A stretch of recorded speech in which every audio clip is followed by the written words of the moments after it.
I have every right to be in this store. She is the one who started this. This is discrimination, and you know it. Imagine walking into a fancy boutique and seeing an old woman being grabbed by security and called a thief in front of everyone. Would you just stand there and watch or step in to help?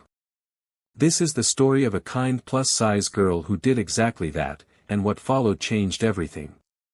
Don't let her leave. Two security guards grabbed the elderly woman's arms before she could reach the boutique's exit.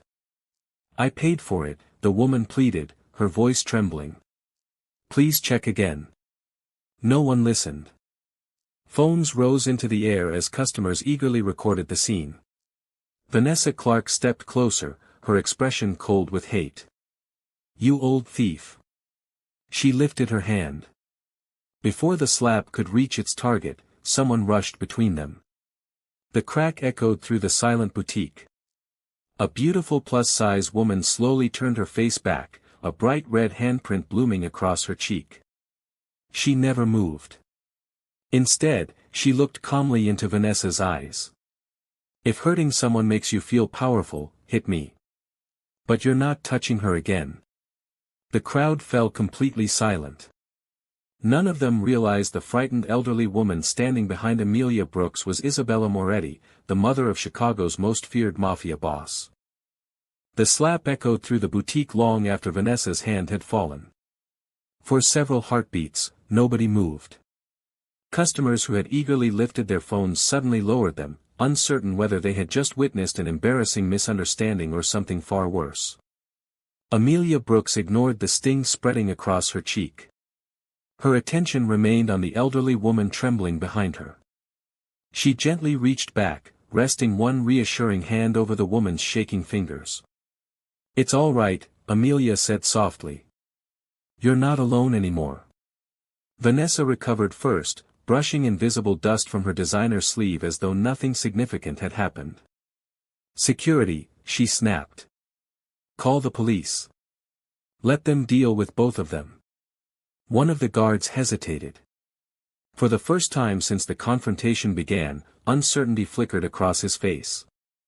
Several customers had started murmuring among themselves, questioning whether anyone had actually seen the elderly woman steal anything.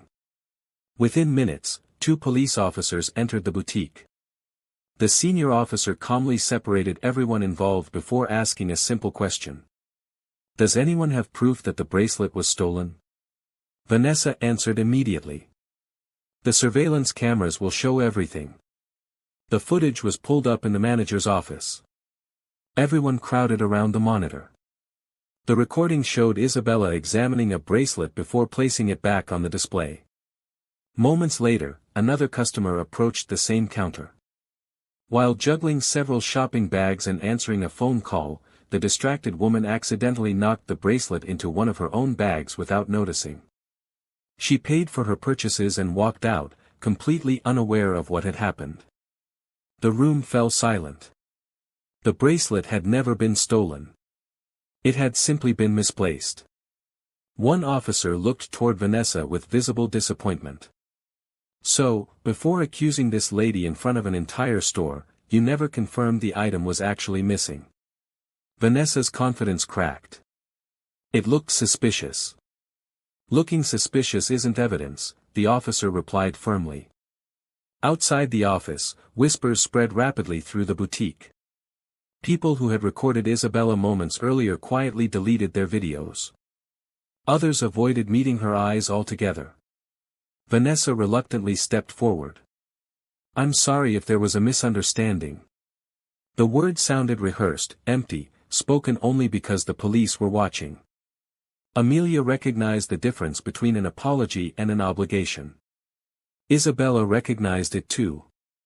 Rather than demanding more, the elderly woman simply nodded.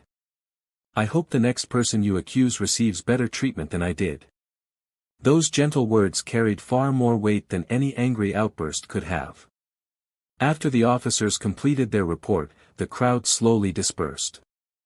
Only then did Amelia notice the faint bruises already forming around Isabella's wrists where the guards had gripped her. May I walk you home? Amelia asked. You've already done more than enough. I'd feel better if I knew you got home safely. For the first time that afternoon, Isabella smiled. The walk through the neighborhood felt strangely peaceful after the chaos. They spoke about ordinary things, favorite flowers, small family traditions, the changing seasons. Neither woman mentioned the slap again. When they reached Isabella's destination, she paused before saying goodbye. You have a beautiful heart, Amelia. My mother used to say, kindness costs nothing. Your mother was a wise woman. Amelia smiled modestly. I only did what I hoped someone would do for my own mother. Isabella felt her eyes grow unexpectedly warm. For decades, people had shown her respect because of the Moretti name. Today, someone had risked being hurt for a woman they believed was completely ordinary. Before Amelia disappeared down the sidewalk, Isabella quietly glanced toward the small flower shop across the street.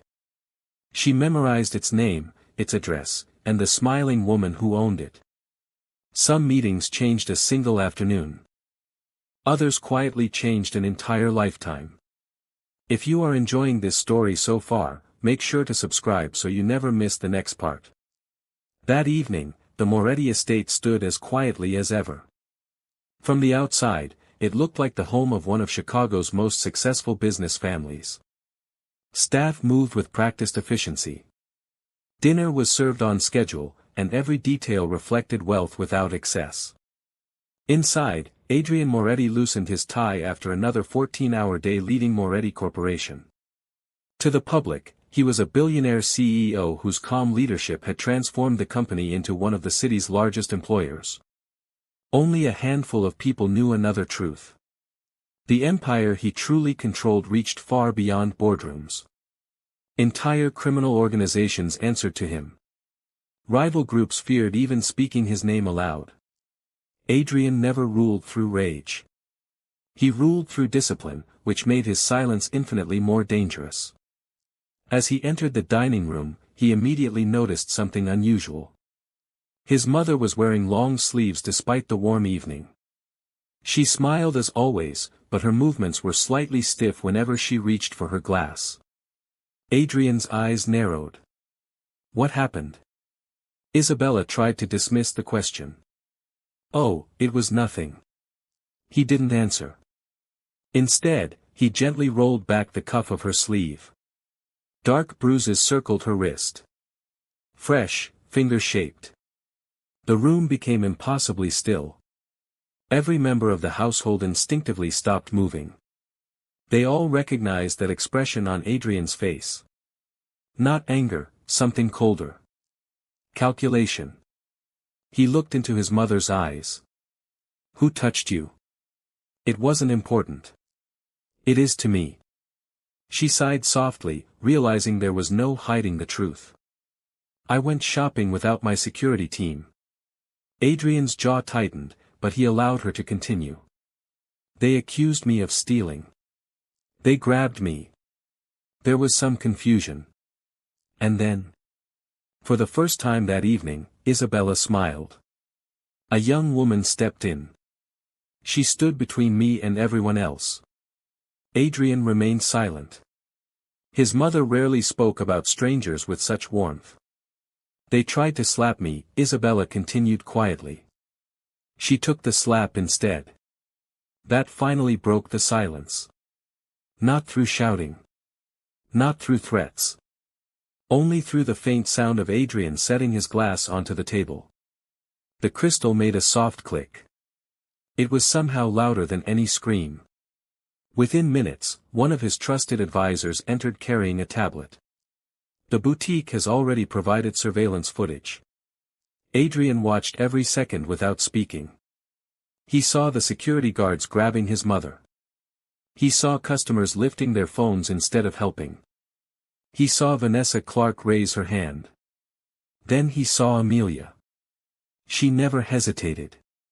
She pushed past complete strangers without caring what might happen to her. She accepted a slap meant for someone she had never met. Then she stood there protecting his mother with nothing except courage. The video ended.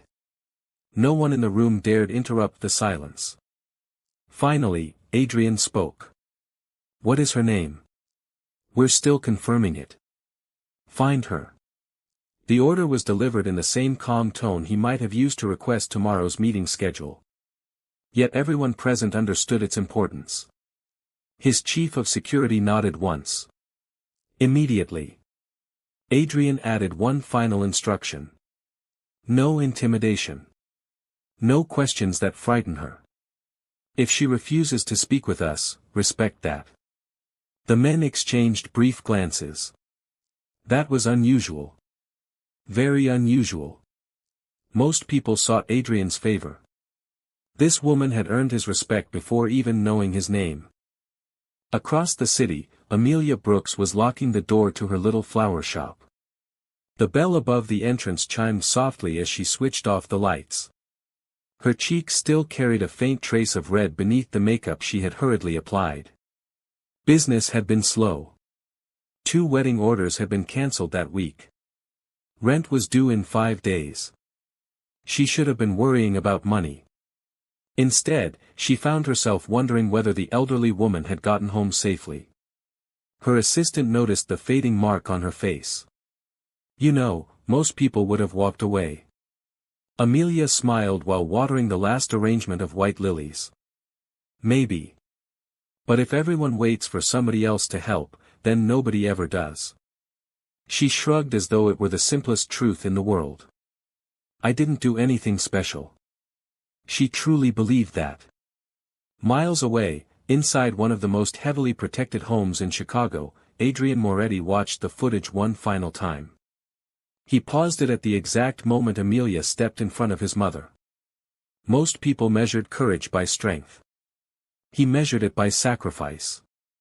And the woman on his screen had willingly accepted pain for a complete stranger. For the first time in years, Adrian found himself genuinely curious about someone. Not because of who she was, but because of who she chose to be.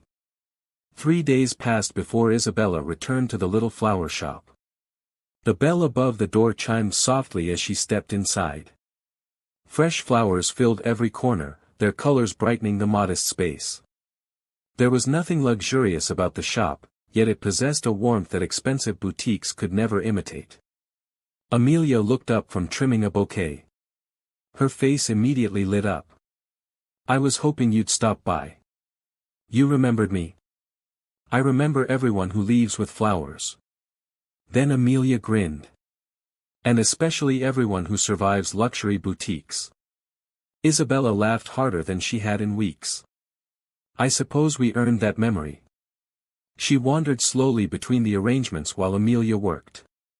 Unlike high-end florists that pressured customers into extravagant purchases, Amelia patiently explained which flowers lasted longest, which suited birthdays, anniversaries, or simple apologies, and which combinations fit every budget. More than once, Isabella noticed Amelia quietly reducing prices for elderly customers who counted every dollar. No one seemed to notice, except Isabella. When the shop emptied again, Amelia handed her a small bouquet of daisies. You forgot these. I didn't order flowers. I know. They're leftovers from another arrangement. If I don't give them away, they'll wilt tomorrow. Isabella accepted them, though she recognized the tiny lie immediately. The flowers had been freshly cut. Amelia simply wanted someone to enjoy them. Over the following weeks, Isabella found increasingly creative reasons to visit. One day, she needed roses. Another day, lavender. Another time, she insisted she couldn't possibly choose between sunflowers and tulips without professional advice. Eventually, Amelia stopped pretending the visits were accidental. You don't actually need flowers every 3 days, do you? Isabella smiled innocently. I might simply enjoy the company. So do I. The friendship developed naturally. They shared coffee during quiet afternoons, talked while arranging bouquets, laughed over stories from completely different generations. For Amelia, Isabella became the grandmother she had lost years earlier. For Isabella, Amelia became the daughter she had never had. Meanwhile, Adrian received daily reports from his security team. Every visit, every conversation, every observation. Yet the reports frustrated him. There was nothing suspicious about Amelia Brooks. No hidden agenda, no financial scheme, no attempt to discover the Moretti family's identity. If anything, she appeared almost impossibly genuine. His advisors eventually asked the obvious question. Should we introduce ourselves? Adrian looked toward the latest photograph. Amelia was laughing as she accidentally dropped flower petals all over the floor while Isabella applauded dramatically. He shook his head. Not yet. Across town, Isabella had quietly begun working on another mission. My son is single. Amelia nearly dropped the watering can. That was subtle. I wasn't trying to be subtle. She burst into laughter. You've told me several times. And what? What do you think? Amelia shook her head with amused disbelief. I think every mother believes her son is the most handsome man alive. This time, I'm objectively correct. Oh. He's tall, successful, kind, he cooks, he visits me every week. Amelia folded her arms dramatically. Now you're making him sound fictional. I assure you, he exists. And why exactly is this perfect man still single? Isabella pretended to think deeply. He works too much. Ah, so he has at least one flaw. He also forgets birthdays. There we go. Now he sounds human. The two women laughed together. Then Isabella casually asked, would you ever consider meeting him? Amelia's smile softened. Honestly? She looked down at her hands before answering. A man like your son would never notice a woman built like me.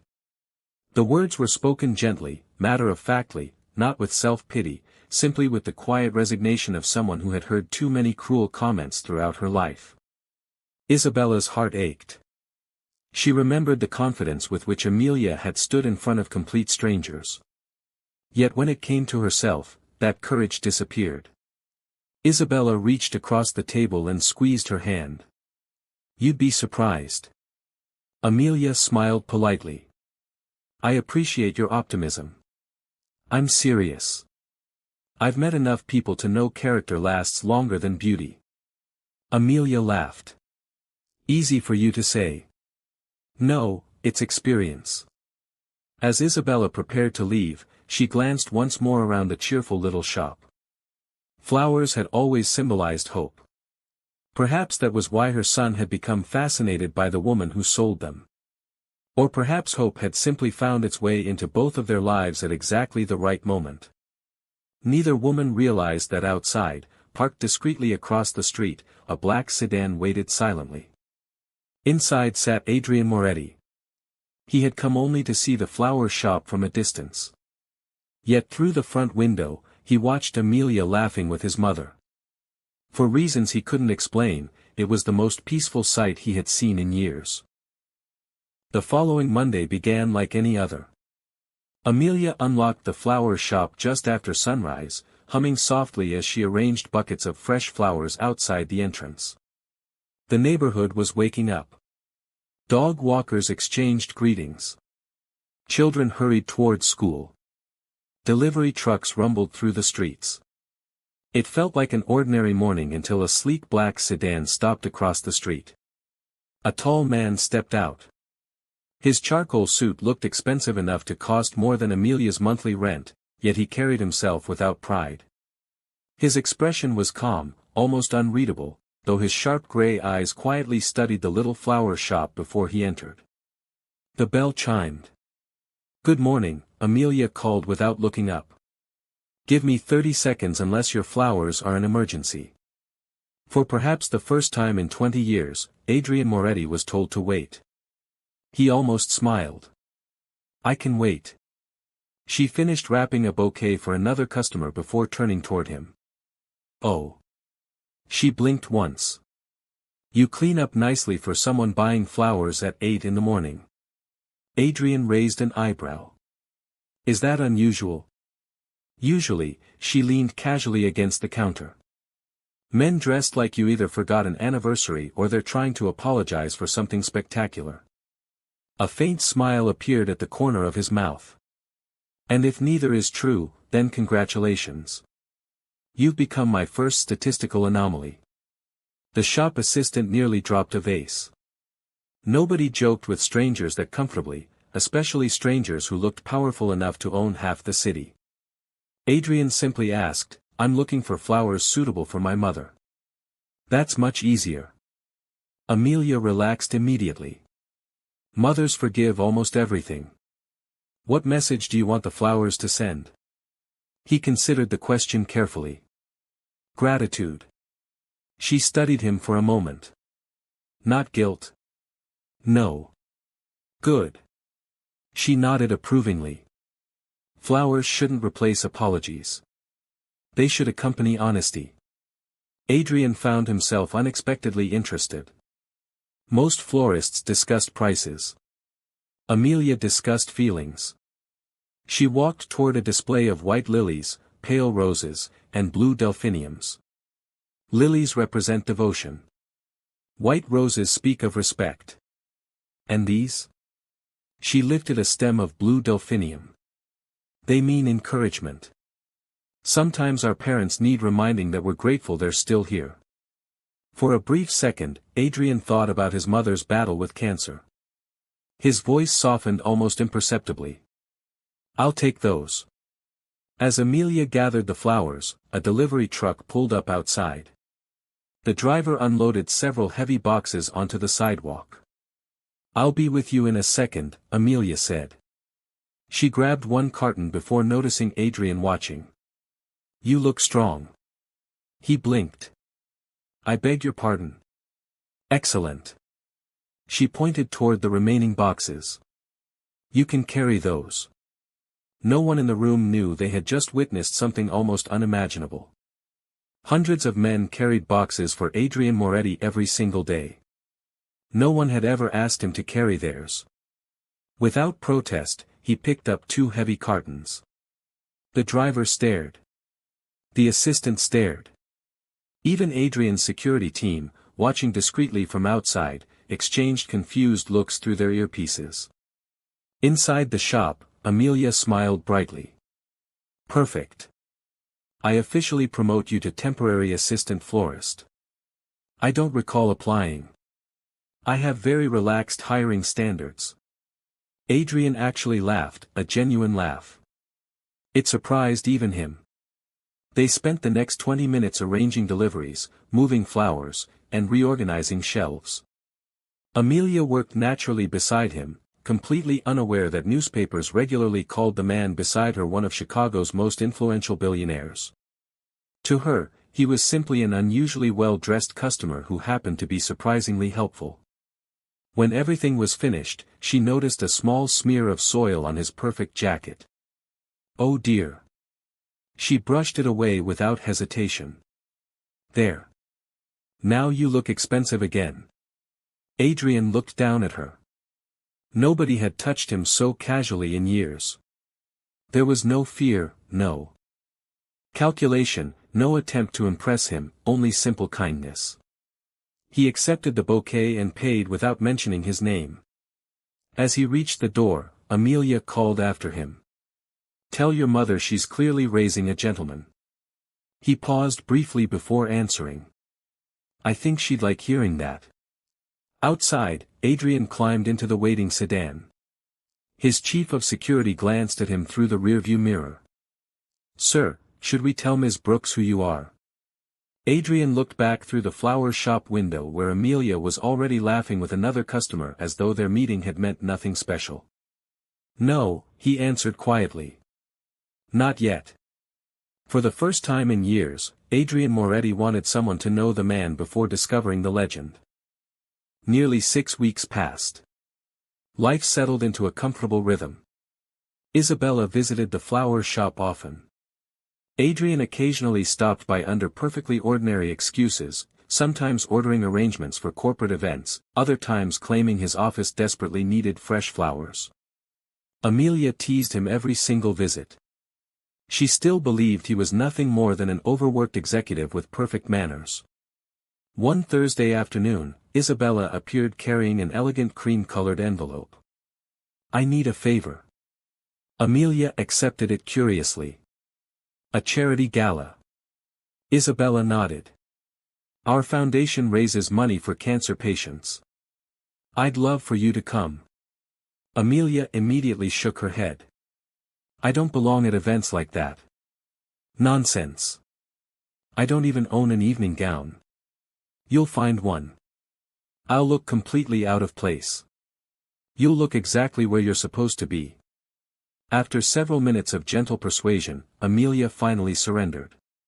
"Fine. But if people mistake me for the florist, I'm blaming you." Isabella smiled to herself. "If only you knew." The ballroom shimmered beneath crystal chandeliers. Chicago's wealthiest families mingled beside politicians, helpers, and corporate executives. Amelia stepped inside wearing a simple navy blue gown she had rented after nearly talking herself out of attending 3 separate times. It wasn't extravagant. It didn't need to be. She looked elegant precisely because she wasn't trying to compete with anyone. Still, old insecurities whispered in her mind. Too curvy. Too ordinary. Too different. She took a slow breath, then reminded herself she wasn't there to impress strangers. She was there because Isabella had invited her. That alone was enough. Across the room, Adrian noticed her almost immediately. For several seconds, he forgot entirely about the conversation happening beside him. She looked nothing like the nervous woman she imagined herself to be. She looked confident, warm, beautiful. One of his business associates quietly followed his gaze. "Someone interesting?" Adrian answered simply, "Very." Before he could walk toward her, another familiar face entered his line of sight. Vanessa Clark. The former boutique manager had managed to keep her position temporarily while corporate investigators reviewed the incident. Tonight, she attended as the guest of a luxury fashion sponsor. The moment she saw Amelia, recognition flashed across her face. Then came hate. She crossed the ballroom deliberately. Several nearby guests sensed tension and instinctively stepped aside. "Well," Vanessa said loudly enough for surrounding tables to hear, "if it isn't the overweight florist who slapped her way into rich society." Conversation stopped. Heads turned. Amelia froze. The words weren't new. She had heard similar insults throughout her life. School hallways, college parties, dating apps, even strangers online. Yet hearing them spoken aloud in a crowded ballroom reopened wounds she thought had healed. She answered quietly, "I'm only here because I was invited." Vanessa laughed. "I'm sure you were. People like you don't belong at events like this." Several guests shifted uncomfortably. No one spoke. The silence reminded Amelia of the boutique. Different room, same spectators. Vanessa stepped closer. "I suppose playing the victim worked out well for you." Then she grabbed Amelia's wrist. Not painfully, but possessively, as though removing her from the room herself. "Come on. I'll show you where the service entrance is." The ballroom became silent again. Amelia slowly looked around. Some people avoided eye contact. Others watched with embarrassed curiosity. She gently tried pulling her hand free. "Please let go." Vanessa tightened her grip. "No." Before Amelia could react again, another hand calmly wrapped around Vanessa's wrist. Firm, steady, unshakable. Vanessa turned. Her expression immediately changed. Standing between them was Adrian Moretti. His tailored tuxedo and calm expression commanded attention without a single raised voice. He looked at Vanessa, not with anger, with disappointment. "Remove your hand." She obeyed instantly. Adrian positioned himself beside Amelia instead of in front of her, protecting her without making her feel powerless. Then he faced the ballroom. His voice remained perfectly calm. Yet every corner of the room heard every word. The woman you just insulted, he glanced briefly toward Amelia, protected my mother when an entire room of strangers watched her suffer. His eyes swept across the silent audience. When security restrained my mother, this woman stepped forward. When someone raised a hand against her, Amelia accepted the blow herself. Not because she expected recognition, not because she wanted a reward, but because kindness was more important to her than her own safety. A wave of astonishment spread across the ballroom. People exchanged confused whispers. Who was his mother? What incident was he talking about? Why would Adrian Moretti publicly defend an unknown florist? Vanessa's confidence completely disappeared. I didn't know. No, Adrian interrupted quietly. You didn't care. His words struck harder than shouting ever could. You judged two women by appearance. And today, you've done it again. No one defended Vanessa. No one even looked at her. She suddenly realized every important person in the ballroom had witnessed her humiliation. Her carefully built reputation collapsed in a matter of seconds. Adrian gently turned toward Amelia. Are you all right? She nodded automatically, still overwhelmed by everything happening. I think so. He offered his arm with effortless courtesy. Would you allow me the honor of escorting you to dinner? The ballroom watched in stunned silence as one of Chicago's most respected billionaires walked away beside the plus-size florist who moments earlier many had overlooked. For the second time, Amelia had stood alone against public humiliation. This time, someone had chosen to stand beside her. If this story touched your heart, subscribe now so you can enjoy more inspiring tales like this one. The gala ended much later than Amelia expected. Guests continued discussing Adrian Moretti's unexpected public defense long after dessert had been served. Some whispered that the billionaire had finally fallen in love. Others assumed Amelia must secretly belong to an influential family. No one guessed the truth. After the event, Adrian insisted on driving Amelia home himself. The city lights reflected across the windshield as silence settled comfortably between them. It wasn't awkward. It was thoughtful. Finally, Amelia spoke. I've never seen someone end an argument so politely. Adrian smiled faintly. I've learned that calm words often carry the most weight. You certainly proved that tonight. She hesitated. Thank you. You didn't have to defend me. I did. He answered without hesitation. You once did the same for someone important to me. Amelia laughed softly. Your mother is very persuasive. She is. And she's been trying to introduce us for weeks. That surprised her. So, you knew who I was? I've known for quite some time. She stared through the window. I can't believe she tricked me. It wasn't a trick. It was hope. When they reached the flower shop, Adrian walked her to the entrance. Neither seemed ready to say goodnight. Instead, Amelia asked the question that had been lingering in her mind since the ballroom. Who are you? Really? He looked at her quietly. I think it's time you knew. The following afternoon, Adrian invited Amelia to lunch. Not at an extravagant restaurant, not in a private penthouse. Instead, they met inside a peaceful botanical garden cafe where few people recognized either of them. After they finished eating, Adrian placed his phone on the table. I need to tell you something before someone else does. He opened a financial magazine. Its cover featured his photograph. Adrian Moretti, CEO of Moretti Corporation. Amelia blinked. She looked from the magazine to the man sitting across from her, then back again. Oh, you really are your mother's handsome son. He laughed. I am. She shook her head. I thought you managed some office.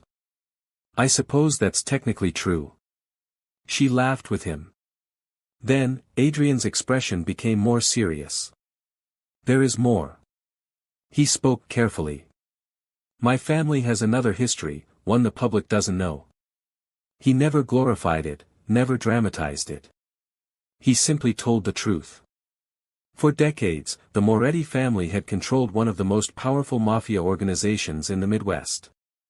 Years earlier, after violence threatened to destroy every family involved, Adrian had united the factions under strict rules. No wars, no unnecessary bloodshed, no crimes against children. No trafficking. No drugs. The organization still existed. Its reputation alone prevented countless conflicts. When he finished speaking, silence filled the table. Amelia's hands slowly tightened around her coffee cup. Not because she feared him, because suddenly every difference between them became impossible to ignore. She looked away. You should have told me sooner. I wanted you to know me first. I do know you. She answered honestly. That's what makes this difficult. He waited. I own a tiny flower shop. My biggest monthly worry is paying rent. You attend charity galas with senators. Your family owns buildings bigger than my entire neighborhood. She smiled sadly. I don't belong in your world. Adrian leaned forward. You think that's what matters?